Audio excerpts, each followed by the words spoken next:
భారతదేశంలో బాల నేరస్తుల న్యాయ వ్యవస్థ యొక్క ప్రధాన లక్ష్యం వారిని సాధారణ నేరస్తుల వలె శిక్షించకుండా అన్ని విధాలుగా వారిని సంరక్షించే విధంగా బాల న్యాయ సంరక్షణ మరియు పోషణ చట్టాన్ని రూపొందించారని జిల్లా న్యాయ సేవాధికార సంస్థ సభ్యురాలు అనురాధ నాయుడు అన్నారు. జువెనైల్ జస్టిస్ అనే పాఠ్యాంశంపై LLB హానర్స్ విద్యార్థులకు అవగాహన కల్పించేందుకు ఆచార్య నాగార్జున విశ్వవిద్యాలయం doctor BR Ambedkar department of legal studies ఆధ్వర్యంలో మంగళవారాలు ప్రత్యేక తరగతులను నిర్వహించడం జరిగింది. ఈ కార్యక్రమానికి సభాధ్యక్షులుగా డిపార్ట్మెంట్ ఆఫ్ లీగల్ స్టడీస్ విభాగాధిపతి డాక్టర్ ఎస్ విజయలక్ష్మి పాల్గొన్నారు.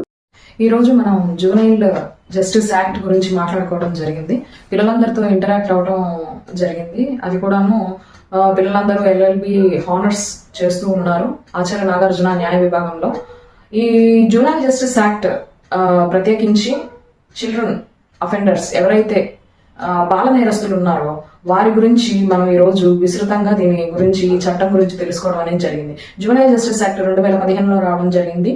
ఈ యాక్ట్ ని బేస్ చేసుకొని juvenile justice board, child welfare కమిటీలు, ఫాస్ట్ ట్రాక్ కోర్టులు, చిల్డ్రన్ కోర్ట్స్ అనేవి కూడాను ఏర్పాటు చేయడం జరిగింది. పిల్లల సంరక్షణ కొరకు కూడాను దీన్ని చాలా వారిలో పరివర్తన రావాలి, వారి మరలా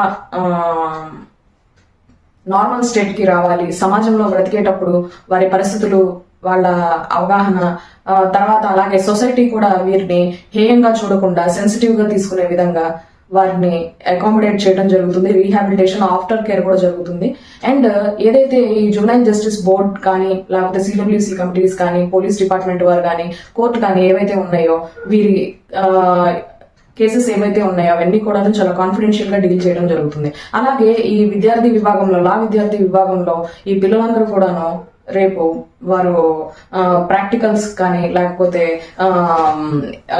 ఫీల్డ్ లోకి వెళ్ళాక గ్రౌండ్ వర్క్ చేసేటప్పుడు గ్రౌండ్ రియాలిటీస్ ఎలా ఉంటాయి, ఆ పిల్లల్ని ఎలా డీల్ చేయాలి, ఎంత డెలికేట్ గా వారిని జెంటిల్ గా డీల్ చేయాలి అనేది కూడా ఇక్కడ వారికి క్లాసెస్ తీసుకోవడం జరిగింది. ఈ కార్యక్రమంలో doctor P Venkataramana, doctor S Chandrashekar, doctor Suresh Chennam, doctor K Sivaram, Abhilash Gopinathan, Paruchuru Kumari, doctor Jyothi Sampoorna, Chennarao తదితర అధ్యాపకులు, అధ్యాపకేతర సిబ్బంది, న్యాయ విభాగపు విద్యార్థిని విద్యార్థులు పాల్గొన్నారు.